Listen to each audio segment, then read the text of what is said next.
This week, the name on the marquee has got to be Ilia Topuria, who this past weekend, opening the main card of the UFC pay-per-view, defeated Bryce Mitchell by submission via arm triangle at 3:10 of the second round mark. Let me start with you, my friend. Topuria's shine, man. What was your impression? What were your takeaways? Yeah, I mean, it's official. We thought Ilia Topuria might be a problem, and this guy is a motherfucking problem. I mean, he showed out against Bryce Mitchell. A Bryce Mitchell who no one has been able to stop as of yet. Bryce Mitchell who was feeling so good about himself that he was sitting in pre-fight interviews saying he'd beat Volk if he got put in there with him today. And I don't know about Volk, but he certainly couldn't beat Ilia Topuria. And I said it last week. I still had a hard time picking the fight just because of how highly I rate Bryce. But I said it last week that Topuria is basically like the creative fighter skill set to beat Bryce Mitchell. And he was. The speed, the natural strength, the power, his own grappling pedigree. It was just a lot for Bryce Mitchell to try to counter and try to implement his game against. And, you know, he still showed flashes. Like at the end of round one, he got him down, started to work his game, a couple other moments in the fight. But he was just outgunned. Topuria carried so much more danger on the feet and was so much faster. His sprawl is so good. His strength in grappling defense situations really made Bryce work and made Bryce work harder than he's had to work to get things to the ground in the past. And then round two, from the time Ilia dropped Bryce onward, I mean, you really saw that fight start to open up. Ilia just started working him, bullying him, big brothering him basically. He was yanking him all around the octagon, landing big shots. And Bryce fought back to his feet at one point because Bryce is a warrior. I'm not trying to make it like as if Bryce suddenly isn't good. Bryce is good, and he was trying to battle in there. But he just it was too tough of a matchup for him. Ilia ends up yanking him right back down. He fucking ragdolls him on that takedown. It's one where he literally just yanked him straight to his back. Spins around, takes the back, sneaks in an arm triangle choke, and it's all over. So Ilia Topuria has arrived, as I said, and he did it in big statement fashion with, I don't want to say ease, but he kind of walked through Bryce Mitchell. Omar, what stuck out to you in this performance from Topuria defeating Bryce Mitchell and looking so impressive and so dominant? It was definitely the fight IQ. I think if you watch the Topuria measure in round one, he was extending his cross out, he was extending his jab out, almost kind of gauging his distance, measuring. I'm not a fan of his overreaching and his loading up. He loses a lot of balance when he does that. And his punches become really telegraphed when he does that as well. It might have been a calculated decision in thinking that Bryce Mitchell wouldn't be able to be fast enough to capitalize on those moments, but seems like a dangerous game to play at the elite of that division. Either way, taking round one to measure and to really gauge how he was going to annihilate Bryce Mitchell was fantastic. The low stance throughout the entire fight kind of gave me vibes of Rob Whittaker and that old Tough winner. I can't remember or the guy who was on Tough a long time ago, where Whittaker basically had one hand by his hip the entire time so that he could use a hook every time a takedown was coming in. And Topuria kind of had that same approach where he was just very low and didn't have to do much to keep his hips back and to keep Bryce Mitchell off of him. So once the second round came in, that's when Topuria really put power, really sat down on most of his punches. And he was cracking Bryce, man. I didn't care for the excuses after the fight either. I'm not... Apparently, Bryce was talking about how he had the flu and he didn't feel good and he should have pulled out of the fight and all this stuff. Oh, really? I didn't hear this. Okay. Yeah, I'm personally not huge with that shit. Everybody's got something. I feel like nobody ends up going into the fight like, I'm 100%. To me, it is what it is. And if we're being really honest, looking at that fight, I didn't think Bryce Mitchell looked any worse than he normally does. I thought that he looked exactly the way I expected him to look in that fight.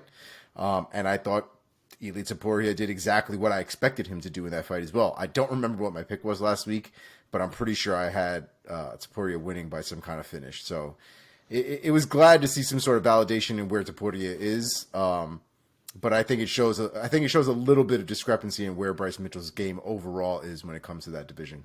And especially his striking for the weight class. I mean, this is 100%. kind of somewhat of a classic mold of a matchup between a guy who's predominantly a grappler in Bryce and a guy who's predominantly a very scary striker. I mean, and I'm not trying to underrate Topuria's overall skill set. And clearly, he was kind of getting the better of Bryce Mitchell on the ground as well. He was kind of having his way in pretty much all areas in that fight. And man, oh man, who is going to beat this guy at 145 pounds? Speaking of which, it takes me right into what is next for, let's stick with the winner here, Ilia Topuria at 145 pounds. Mark, you got a name for us?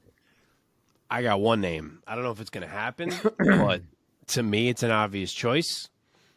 Arnold Allen just got himself a fight. I mean, the guy's sitting there. He got left out in the cold when they booked Yair Rodriguez against Josh Emmett. He doesn't have anyone to fight. To me, he just got a dance partner. 2 undefeated fighters, Arnold Allen, Ilia Topuria. Let's run the damn thing. Whew.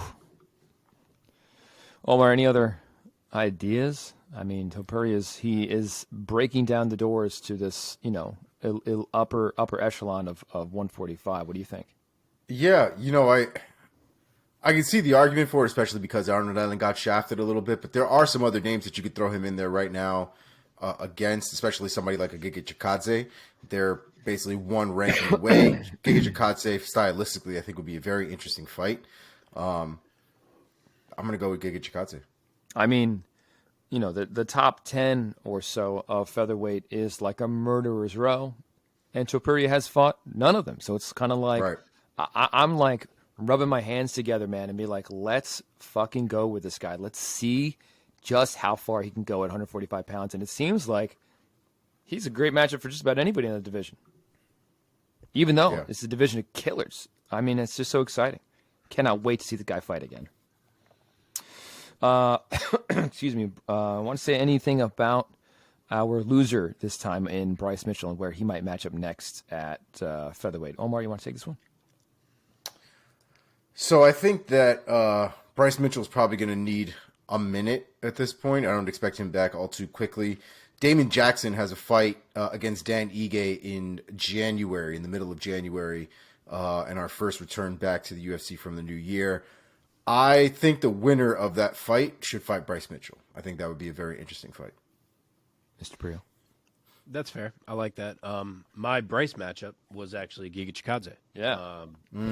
Both coming off a loss. Yeah, I like that too. Both do the thing that could possibly expose the other guy. So I figured throw them in there and see who can show their worth and come out on top of that one to kind of maintain that they're an actual contender. Yeah, it would be another striker versus grappler sort of chess match against Chikadze, Yes. maybe even to an even greater degree. Super interesting because Chikadze is a super long striker who uses those long kicks. This guy also has great size and length for the division, so that would be very, very interesting. Okay, That one is true extremes, like yes. 10-1 in grappling and 10-1 in striking. Yeah, man. In the interest of time, gentlemen, because once again we've gotten a little bit of a late start, let us try to plow ahead. Congrats to Topuria for making it onto the marquee this week on our show. Do you know who Ilia Topuria certainly should not fight? Paddy Pimblett. Fucking Paddy Pimblett. Jesus, Mary and Joseph. Because it would not go well. We will get That's there. that's a murder right there. We will get there. For now, let's hop back up to the very top of the pay-per-view card, UFC 282, with the main event on the marquee of that pay-per-view, Jan Blachowicz versus Magomed Ankalaev for the vacant UFC light heavyweight title. And for now, the title remains vacant because this fight ended in a split draw. And just for anybody who might not be sure, a split draw is where one judge scored it red, one judge scored it blue, and one judge had it even. So the scorecards read 48-47, 48-46, and 47-47. Let me just see real quick. The judge who had 48-47 scored it for Blachowicz. The judge who had it 48-46 had it for Ankalaev.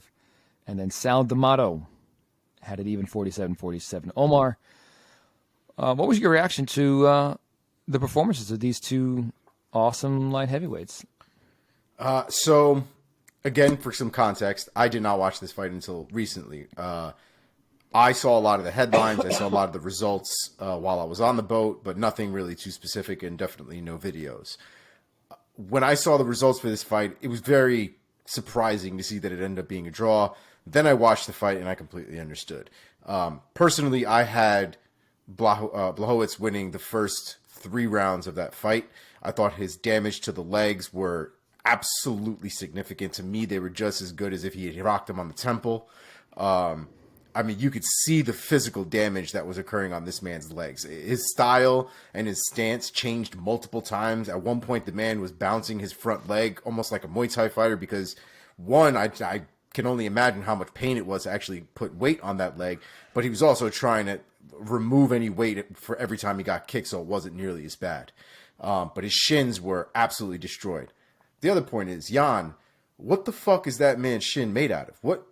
It is unnatural how he kicks Ankalaev shin to shin and seemingly takes 0 damage doing so. I don't know how that works. That is terrifying. But first 3 rounds I gave to Jan. The 4th round is where Ankalaev started to get his takedowns, was able to control Jan for a good majority of that fight. I gave that round a 10-9. Once we got to the 5th round, that's when Ankalaev was again, from the beginning of the fight, or the beginning of the round, excuse me, it seemed like Jan tripped or got injured or stumbled or something, but he basically lost his balance, lost his position, ended up on the ground almost immediately, and never got back up. Never was able to land any damage, never was able to do anything significant, and Ankalaev took full control of that round for seemingly all of 5 minutes. And you had to give him a 10-8 round, in my opinion, for that fight. So, with all that being said, 4 and 5 go to Ankalaev, essentially totaling 3 rounds because I gave him 10-8 for the 5th round. And the first 3 rounds go to Jan, and we end up with a draw. Yeah, man. Mark, what about you? How did you score this fight, and what did you think of their performances? Yeah, so I'll cover both of those things because I do want to get to the performances point as well because I have a point on that. But for the scoring, I'll take that first. I also had no problem with this. I feel like people want to make big deal like how could it be a draw? And I fully get it how you can score it for Ankalaev. I also fully get it how it can be a draw.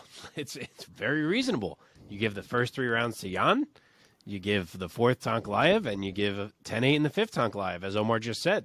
Like, you can't really argue so strongly with that scoring. The only really round that was up for the debate is round 1. And, okay, a lot of people gave it to Ankalaev.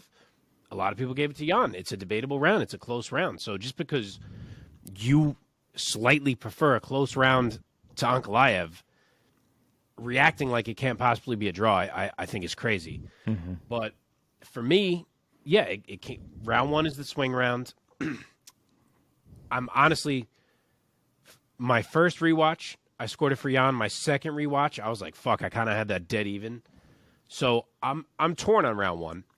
Originally, I had edged it for Jan. Jan wins round 2. I've heard some people say round 3 you could give to Ankalaev. I disagree. I get it. He did some stuff late, but his legs were getting fucking butchered in that round. And I agree with Omar. It's no different than if you got rocked.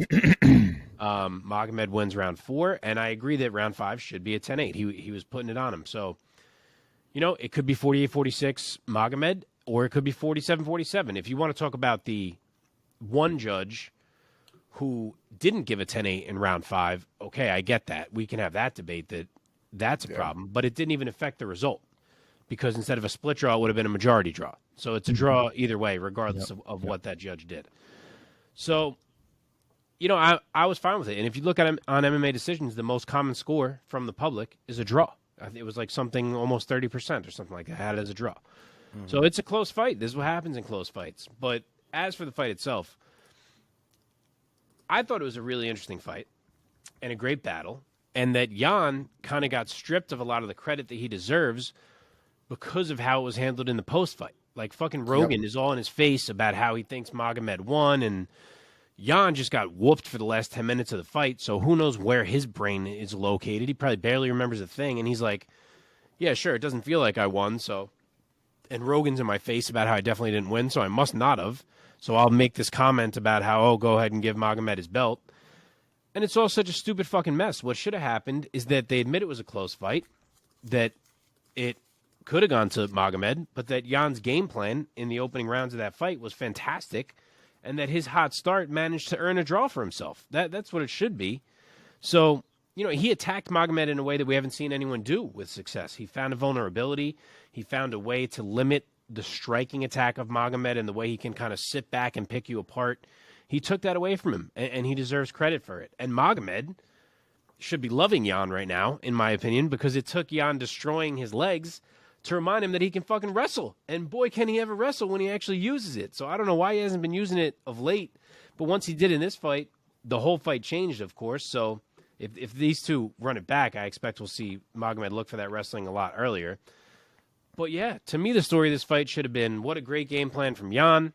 What a really gutty, memorable performance from Magomed to come back, and a draw that's a justifiable draw. Yeah.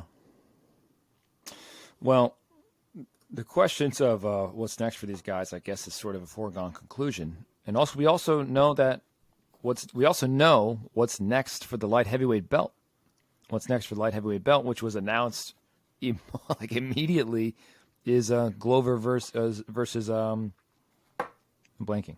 Jamal Hill in Brazil, right? Yeah.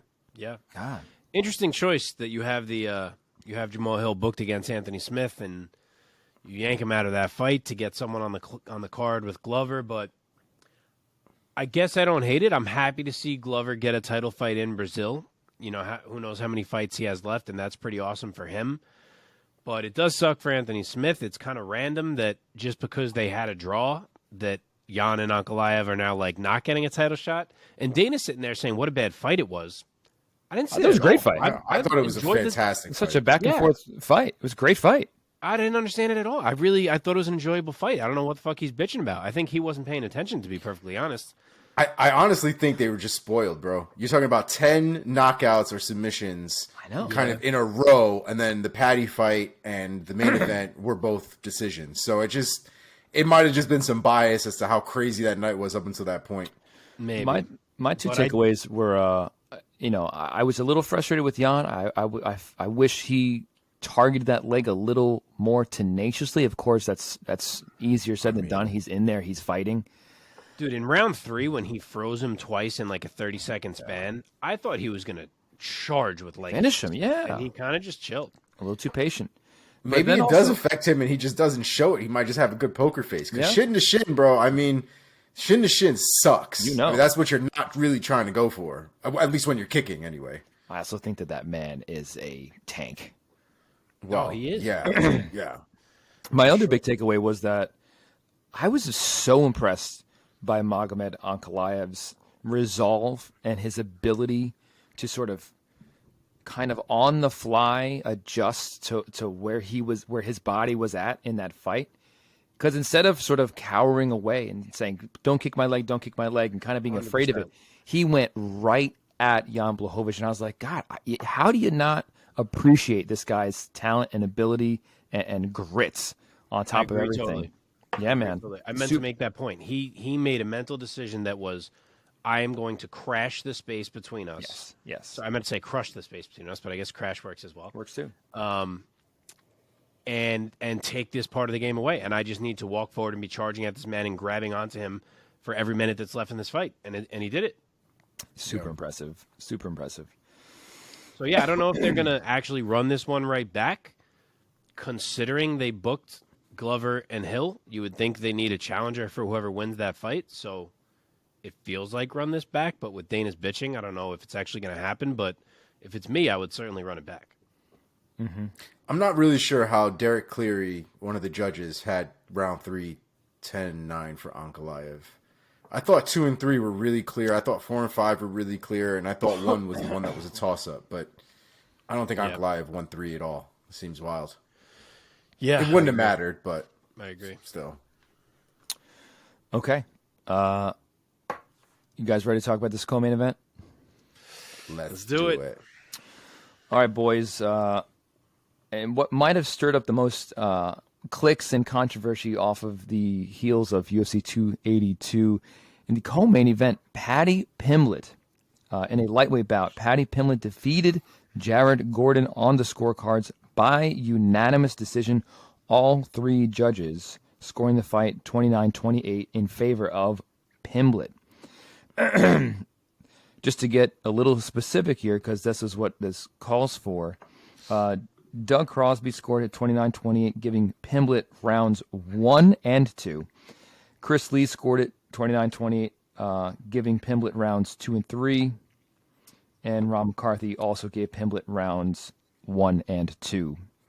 Mark, let me throw it over to you first. I have a feeling that you have a little bit of a take. Actually, no, I know both you guys have takes that might give us some comments on this video. Oh yeah.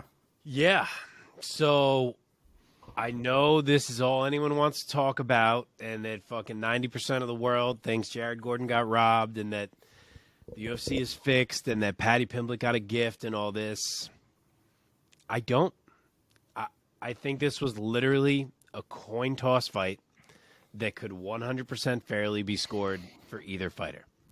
And remember, I'm the guy that bet that Paddy would never be a ranked fighter. So there's no favoritism here at all. If anything, I think this fight exposed all the reasons why I've been trying to say I didn't think Paddy would be a ranked fighter. I think there's too many holes in his game. I think he's too easy to hit. As good of a grappler as he is, I don't think he's a good enough wrestler necessarily to control where he is. I think he's a little too sloppy. I could go on, but I think a lot of that had a light shined on it in this fight. But with all that being said, I think that it's fair to say that he got by. I've scored this fight. Sorry, I've watched this fight 3 times, live, 2 rewatches. I scored it the same exact way every single time, which is that I scored round 1 for Jared Gordon, which I think everyone agrees on. Other than those 2 judges, I don't know who's giving Paddy Pimblett round 1. He absolutely did not win round 1. I scored round 1 for Jared Gordon, landing the cleaner and bigger shots. Round 2, I scored for Paddy Pimblett. I know there are people who want to score this round for Gordon. I really don't see it. Every judge had it for Pimblett. I thought Paddy landed more. I thought he had the more significant moments, other than maybe one strike that Gordon landed that was solid. The stats back it up that Paddy did more in round 2. I think it's a Paddy round. I've watched it 3 times. I've scored for Paddy every single time. Then, round 3, I scored for fuck both of these guys. If you don't want to win the fight, then good luck dealing with a weird decision, and that's exactly what they fucking got. So, with that being said, the man who tried to stall, the man who tried to hold and do nothing all around, was Jared Gordon.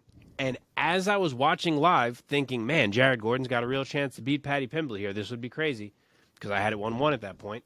I couldn't believe that was what he fucking opted for. And honestly, I'm glad he didn't get the nod, because I'm not here for that fence stalling bullshit. He literally did 0 things in that round. None. 0 things. All he did was hug him against the fence, and you do not get points for hugging someone against the fence. I've made this point over and over again on this show. There are no points awarded for it. At least Paddy landed a few strikes, had a moment or 2. Didn't he? Isn't this even the round where he had the sub attempt toward the end? I think it was. So I give that round to Paddy, gun to my head. I really give it to no one, because they both didn't fucking fight. And like I said, fuck them. But if I have to score that round for someone, I'll give it to the guy who did 4 or 5 little things over the guy who did 0 things. So I score that round for Paddy. 29-28 is totally fine with me. So I don't really get how we can be so sure that Jared Gordon won this fight by doing 0 things in round 3.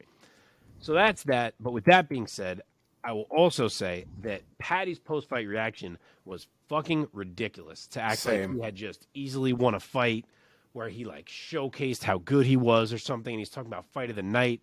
That was an absolute joke. And if he's going to go forward with that kind of approach of ignoring reality and ignoring shortcomings he may have, he's going to start to lose fans as quickly as he gained them.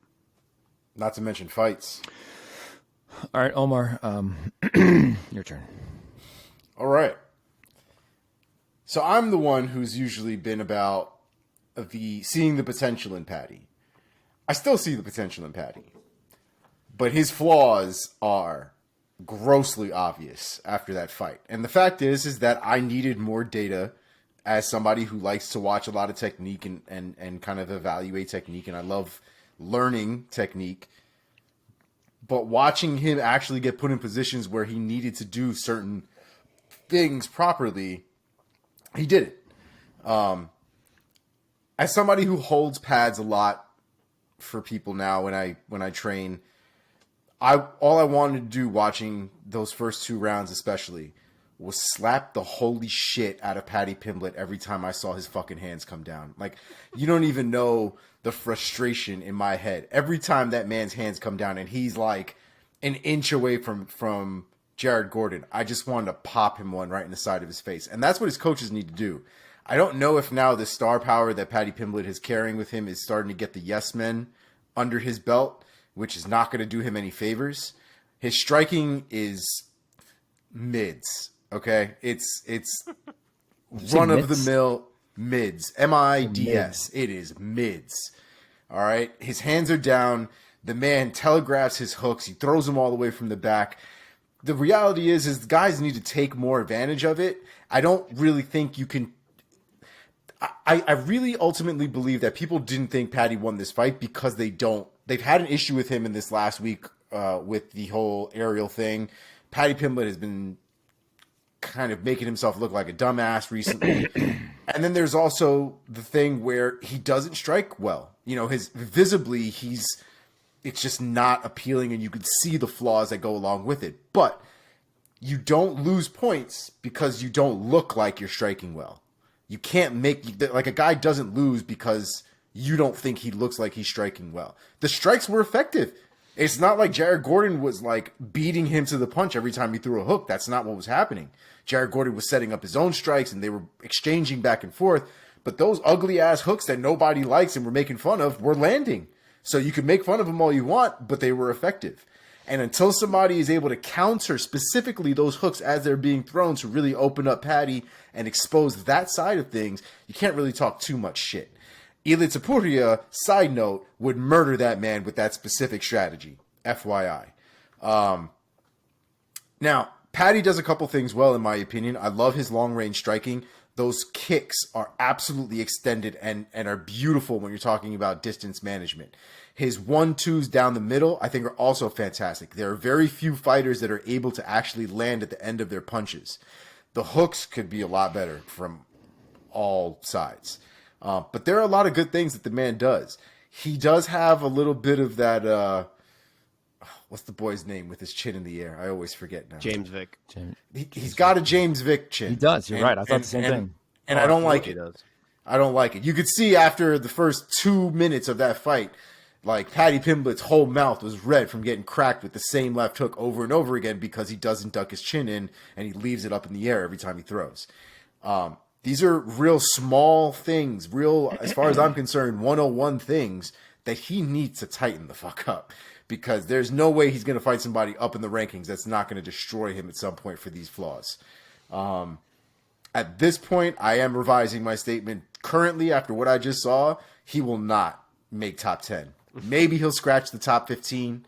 It's possible he, gets by in another fight just like this, but top 10 with the killers in that 155 division, absolutely not. It won't happen. Something would need to change drastically. I mean, just to react to your point about that, about him tightening stuff up, there are two types of professional MMA fighters. There are game planners, and then there are guys who go in and fight the way that they fight and say that you have to react to me. I'm bringing the heat. And that's Paddy.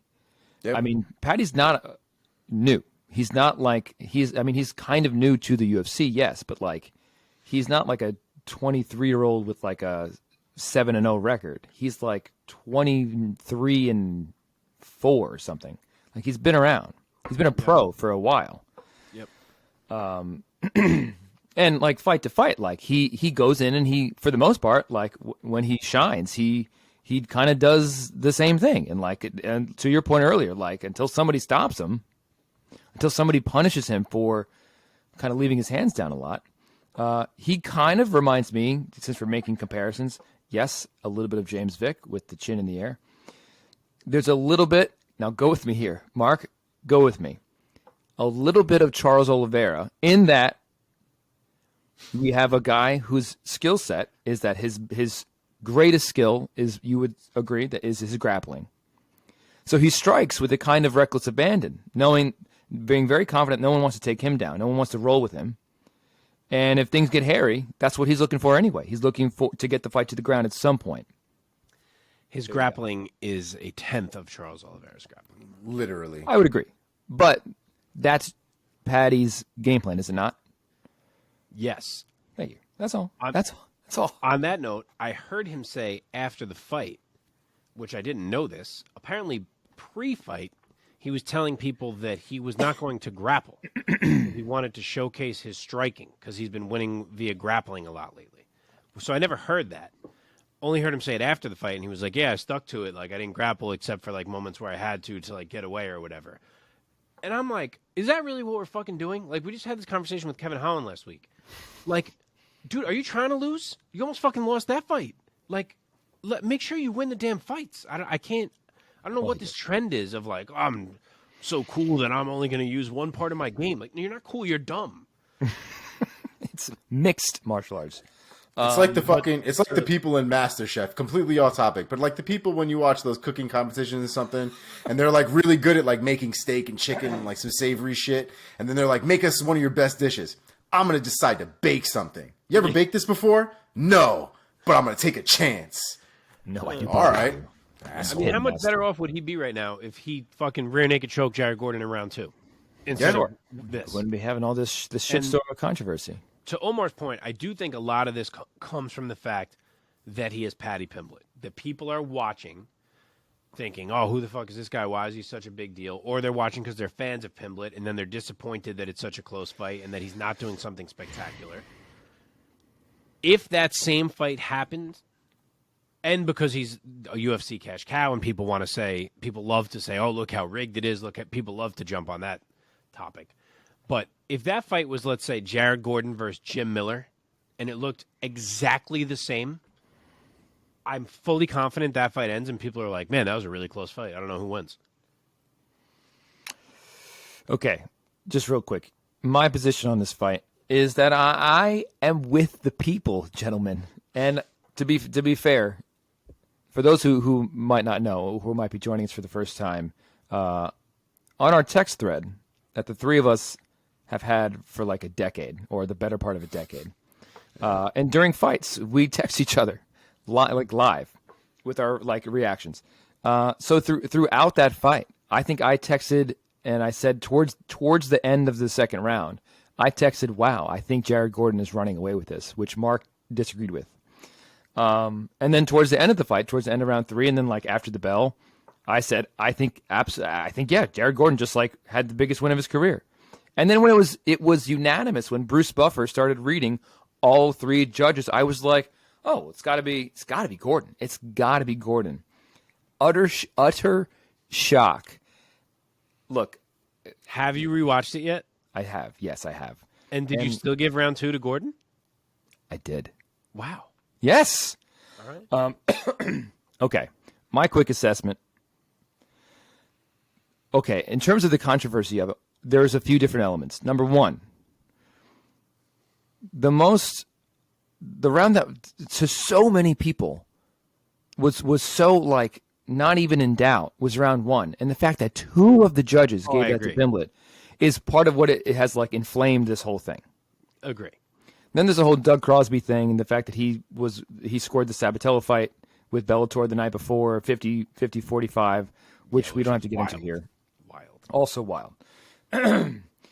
I think Paddy's reaction, like the immediate first words that were spoken was Pimblett being like so arrogant, like he won all 3. Like people were like, completely was so inflammatory to the reaction as well. Pimblett got on the mic and was like, "Holy shit! I think I just kind of I eked that out. That was very close. Jared Gordon was most better than I expected.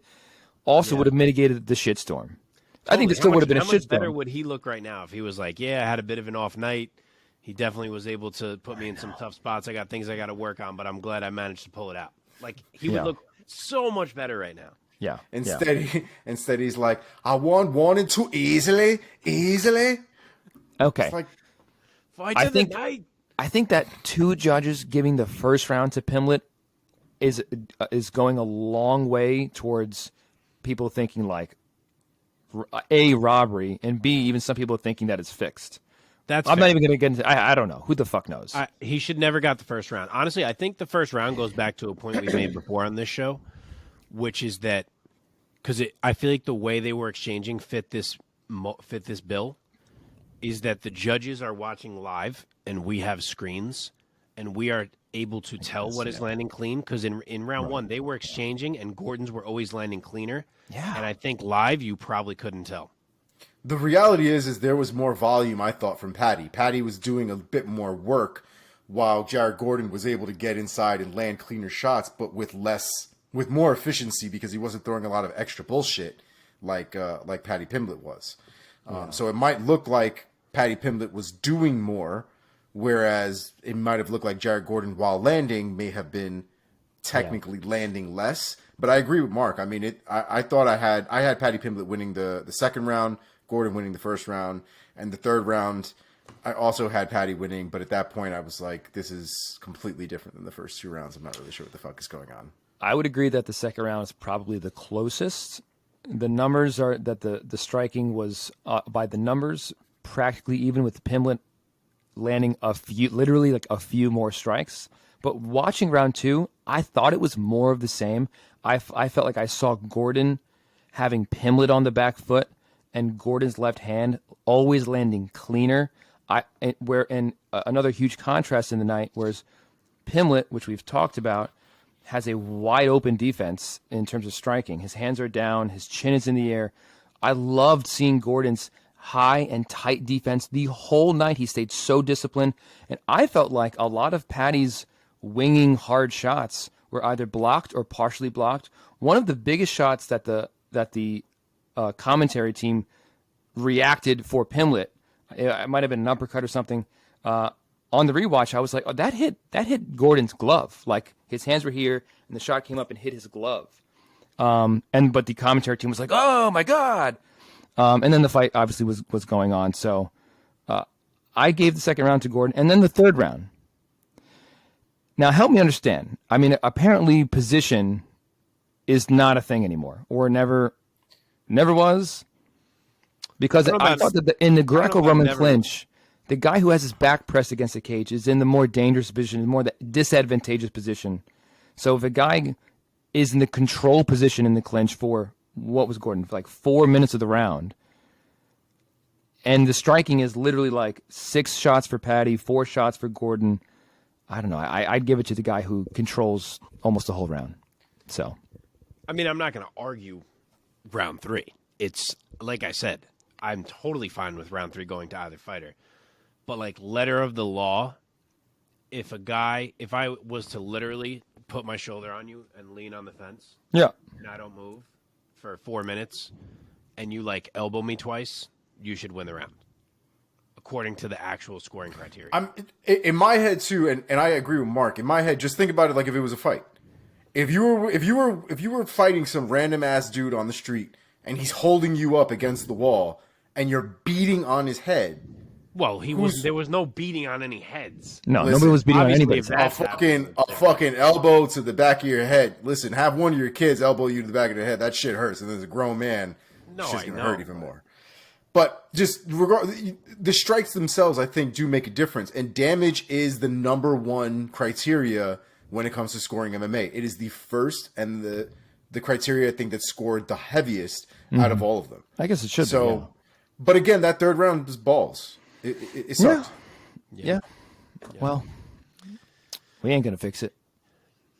No. Paddy Pimblett needs to do something though, man, because that star power is going to go down. He's going to end up in like Bellator or some shit trying to rally over there if he continues to fight the way he's fighting now. Somebody's going to light him up. I hope Dana's not dumb about this, and I guess I'm transitioning into the matchmaking portion of this now. But, initially, if Paddy had won this fight, say he finishes him, in my head I was like, we're probably going top 20. Like, he's going to probably fight some guy who's, like, on the edge of these rankings. I don't know who that would be.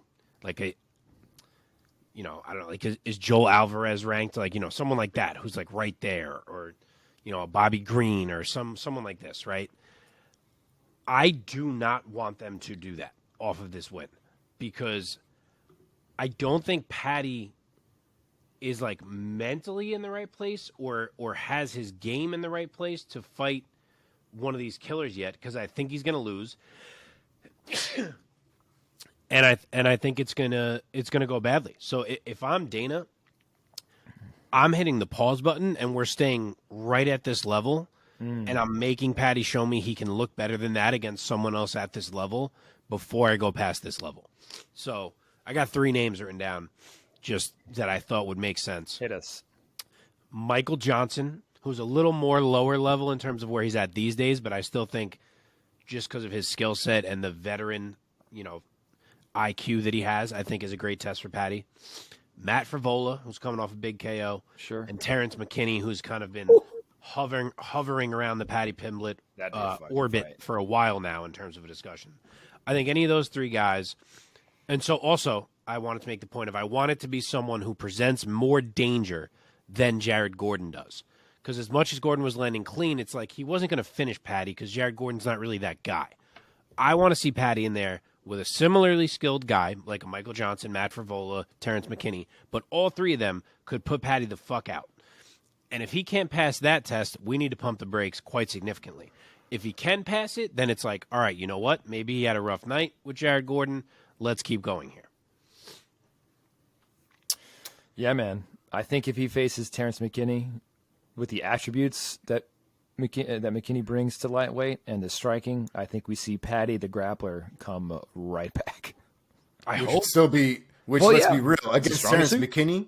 Against Terrence McKinney, though, that doesn't really mean a whole hell of a lot. Terrence McKinney's very, very well rounded. Yeah, he is. That's a tough matchup. True. Yeah. So a couple names I also had. I kind of had one below and one above because I also agree. I don't really think we need. I don't know what you had Jared Gordon at. I would assume somewhere in the mid-20s. He was 29. Okay, so bottom 20. So I would kind of still keep him just around that level as well. The one above I had was actually Clay Guida. Clay Guida coming off of a recent loss, a recent win to Scott Holtzman. Big name, but stylistically too, I think we would also end up seeing again how he can do against a guy who can grapple and who can also strike. And then the one below I had Mark DeCasey, another one who's just came off of a loss to Michael Johnson. But DeCasey has kind of been a weird guy in and of itself, kind of figuring out whether he's a striker, a grappler, trying to figure out if he can put them both together. And I think that we could say something very similar for Paddy Pimblett as well. So I think it'd be interesting to see either one of those fights. But I think we need a lot more from Paddy Pimblett before we start shooting him up these rankings. I think my favorite matchups of the ones mentioned would be either Frivola or McKinney, but I feel like from a promoter standpoint, maybe the smartest one would be Guida, because Guida is such a popular fan favorite, had such a big following as a result of being around forever. And I think he would be the most favorable matchup for a guy like Paddy, I think. I agree you could absolutely sell that. I just want it to be someone who can KO him. Yeah. So he has to show that this chin in the air is not an issue. If Mark DeCasey can't take advantage of the holes in that game, Mark DeCasey shouldn't be in the UFC because that man came in as a really good striker. Yeah. So I think that's a fully viable person to put something on Paddy Pimblett. Any names you guys want to put out there for Jared Flash Gordon in terms of where he goes next at lightweight? That's actually a question that I failed to think about. I actually wondered because,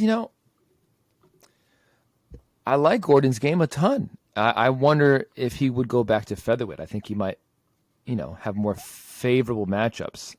He's a tiny little man in there. The size difference I thought was kind of crazy. It didn't really.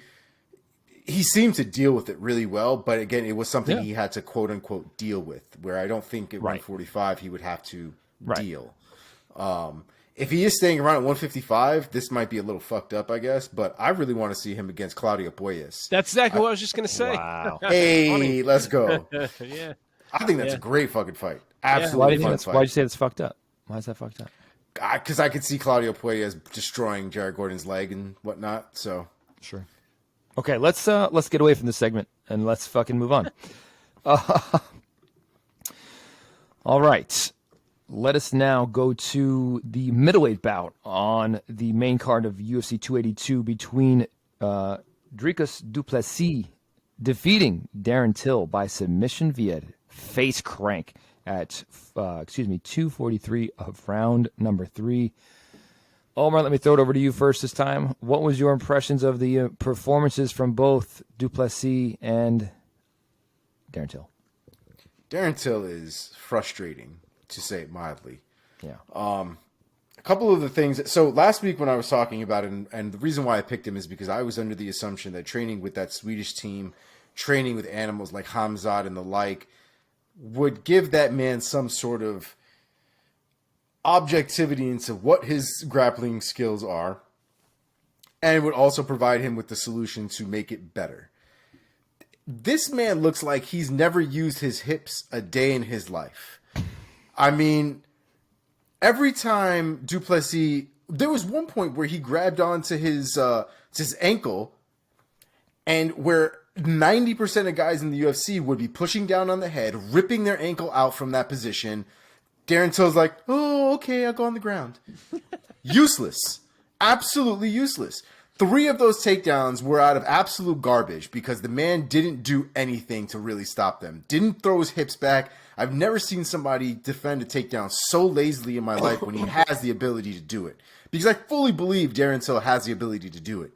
The second round was fantastic from Darren Till. The timing that Darren Till showed in that second round was stupid. How many people do you see timing in stepping elbows the way that he was timing them in that fight? It was a miracle, frankly, that du Plessis' face wasn't broken by the end of that second round. But Jesus Christ, that first round and that third round when it came to the takedowns, and almost immediately in the first round with no answer, just eating shots and just staying against the cage. I mean, I was yelling at the TV. It was frustrating. It feel like it's more frustrating too if I thought that Darren Till didn't have the skills to do it, if he couldn't do it, if he was just so terrible that it's just not going to happen, I would understand. But I feel like he could do it. And I feel like if any one of us went to the gym and just played voyeur to him fucking training, we'd probably see that he's much better in the gym than what he is on fight nights. And I don't know what it is. It seems like he's having, some revelations now, some sort of reconciliation now with what's going on with him and where he goes from here and what he needs to do. And seems like he's having a hard time, but it was a frustrating fight to watch. Yeah, man. Mark?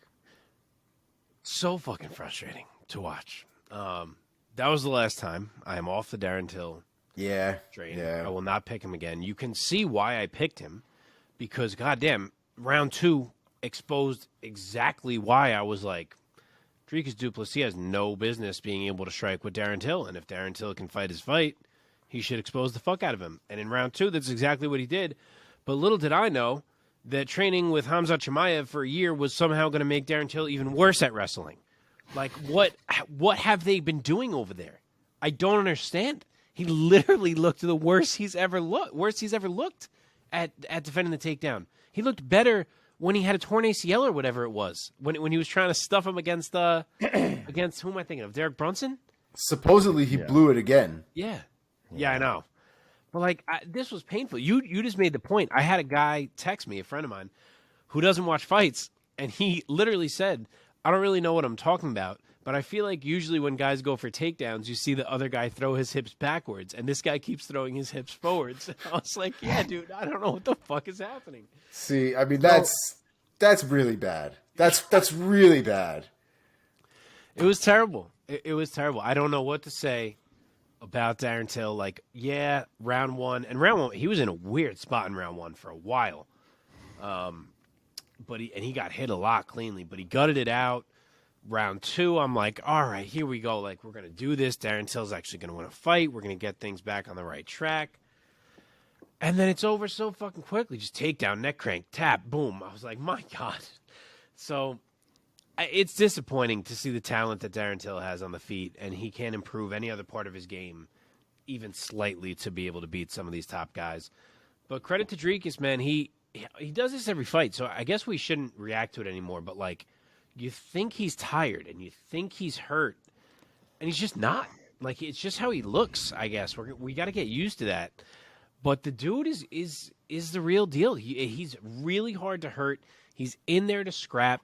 He can do everything. It's not always the cleanest, but he can do everything. He's a big, strong guy. He packs power. He's relentless. And he knows how to win. And he got his biggest win so far on Saturday. The word is frustrating, gentlemen. The word for Darren Till is frustrating. If that guy just develops some goddamn awesome takedown defense, he'd be a real problem for everybody. Everybody. Isn't that what we just tried to do for a year with Chimaev? Wasn't that what we were doing? Yeah. It gives me Donald Cerrone vibes in this sense, where, again, I feel like if I went to the gym and watched Donald Cerrone, he would be lighting people up left and right. But then we get under the lights we get under the cage, we get into the cage. We've got the eyes on, we've got the cameras on, and I don't know what it is, but it just seems like the man doesn't show up. Like there's something that doesn't come into the cage with him when he steps in as of late. I don't know what changed. It's really difficult. I don't either. Because it's interesting that you just invoked Cowboy Cerrone, because Cowboy Cerrone was one of the guys that he crushed on his rise. Yep. Anyway. Yep. Oh boy. Yep. What's next for Mr. Duplessis? Mark, you got a name for us? So it wouldn't shock me if he ends up in a big fight. Like I keep bringing up Marvin Vettori, how he doesn't have a fight. I feel like I've brought him up a couple times. It wouldn't shock me if a fight like that gets booked, just because Duplessis does have the resume. Like, this is a guy who, as I've stated on here before, has beaten Roberto Soldic, which is a big name. He's beaten other guys. Like, Duplessis kind of had some buzz when he came into the UFC, and he's backing it up now. So it wouldn't shock me. But on that note, I kind of think the reason Vettori's not booked is because they're waiting for this weekend to book the winner of Cannonier and Strickland against him. So assuming it's not that, I'm thinking maybe we go the Derek Brunson route for Dricus. Either that, or I guess Roman Dolidze could make some sense too. There's certainly options at middleweight right now. Yeah, man. Any other names, Omar? Sorry to steal every name that was a choice for you, Omar, but Yeah, I didn't realize what the rankings were, but I was actually thinking about Andre Muniz. I just really don't want to give him anybody lower, but damn, that fight though, just stylistically, that fight I think is so damn interesting and a really good fight. I forgot I want Dolidze and Muniz. That's the one I'm hoping. Do you guys want to say anything in terms of Till's next opponent, or you just want to move on? I'm not booking him. No. Till, he's not getting booked. He's taking a vacation. Till needs MMA Jesus right now. He needs to go figure something out. Okay. Well, with that being said, let us jump into our lightning round. If you don't know, our lightning round is where I challenge Mark and Omar to give us their quickest takes, perhaps a phrase or two, please. Okay, here we go. Yeah, I'm going to try to keep this quick for you, Mike. I know you've had a long week and we got a lot to do still. Yeah, man. Okay. I'm going to really try. At a catch weight of 180 pounds, Santiago Ponzinibbio defeated Alex Morono by TKO at 229 of round number 3. Omar, go first. Morono is a worker, man. That is a tough working kid. It kind of sucks that all the work he put in for 2 rounds ended up kind of going to shit in the 3rd round, but a good win for Ponzinibbio. Really tough guy to come out on the 3rd round and come back the way that he did. Good win. Mark. Yeah, this was interesting. I said it last week that Morono is not an easy guy to get on short notice, just because he's good everywhere, he's clean everywhere, he's a smart fighter. Like, it's not an easy matchup to kind of just go in there and run with. And it wasn't. He kind of was exposing Pons for a little bit, for kind of a little bit of a slugger that Pons can be at times. He's maybe a little bit more of the old school at times. And he was getting hit clean and he was getting hurt, but then the slugger slugged, and Pons found the kill shot that he needed in round 3. So I was happy for the guy. He's been through a lot. He's had a couple tough decisions go against him, so it was nice to see him get a big win there. All right, and a bantamweight bout that was the featured bout on the prelims. Raul Rosas Jr. at the ripe old age of 18 gets his first UFC win over Jay Perrin by submission via face crank in the very first round. Wow, let's go for the youngster. Mark, take it. Not too bad. That was easy. I mean, that guy was 1,000,000% unfazed by the moment. Literally chilling in there, living in it, soaking it up. Didn't care at all that it was his Octagon debut, bright lights, nothing. He was embracing it, and he ran Jay Perrin over. Like, there was nothing Jay Perrin had for him in that fight at all. So that was a hell of a debut. And I'm very interested to see him again, to see if he looks that good again. Because if so, apparently he's very good at 18 years old already. Omar. Yeah, I agree, man. I think the best thing, too, is, you know, the story that the kid comes with. 18 years old, started getting homeschooled right at his senior year, sacrificed his senior year so that he could train, fight, come into the UFC, and made a complete star out of himself that night. Jay Perrin was talking a lot of wild shit going into that fight, and it got completely shoved right in his face. So good win for Raul Rosas, and I can't wait to see him back in the cage. Yeah, man. Congrats to Rosas Jr. for earning a Fight of the Night bonus, $50,000, which he also, I love about him, he leans into the youth. He says he's going to use the bonus money to buy his mother a new minivan to drive his ass to practice. Amen. And he's like serious. He said he was serious. He's like, yeah, I'm going to get her a minivan. Yeah. That's amazing. That's amazing. Yeah. Okay.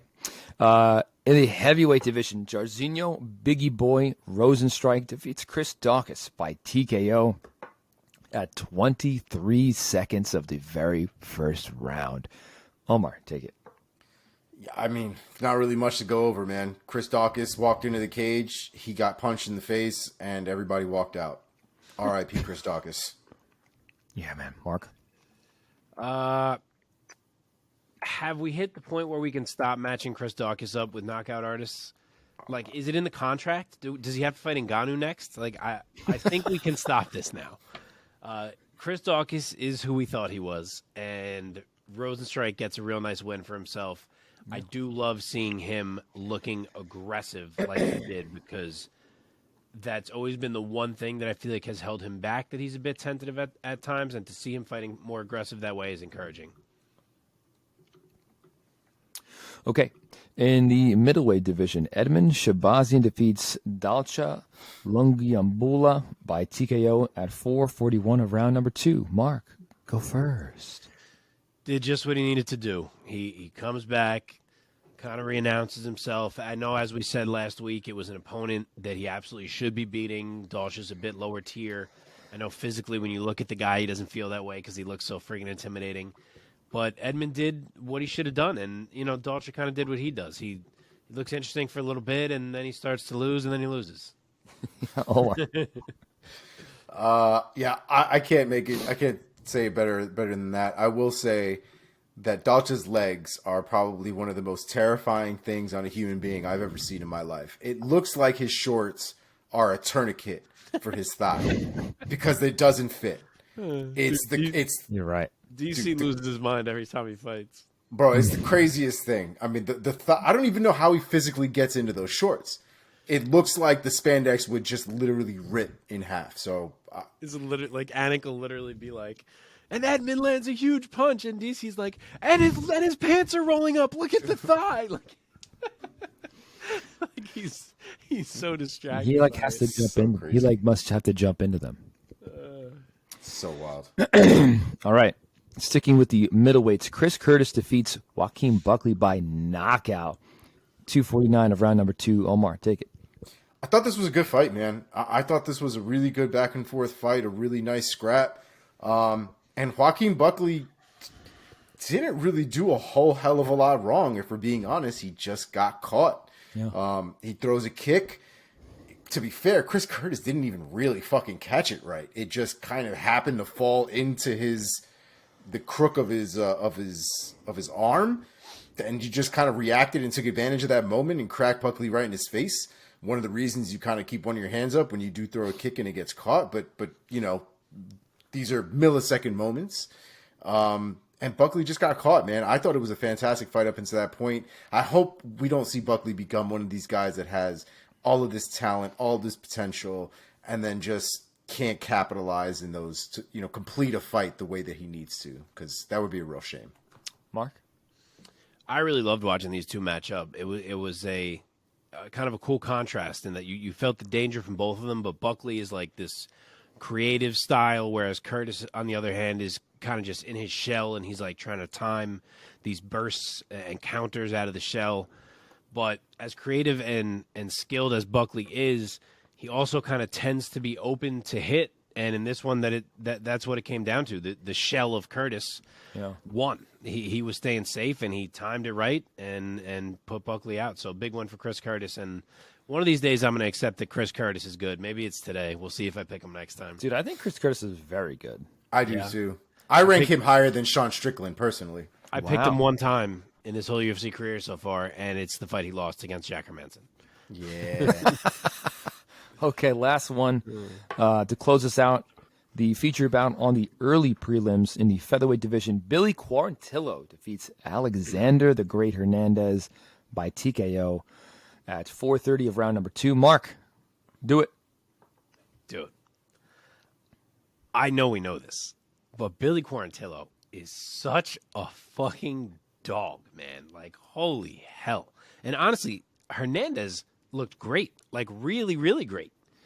He suddenly, gradually got outworked. And I say it that way intentionally because that's what it kind of feels like when you watch Billy Q.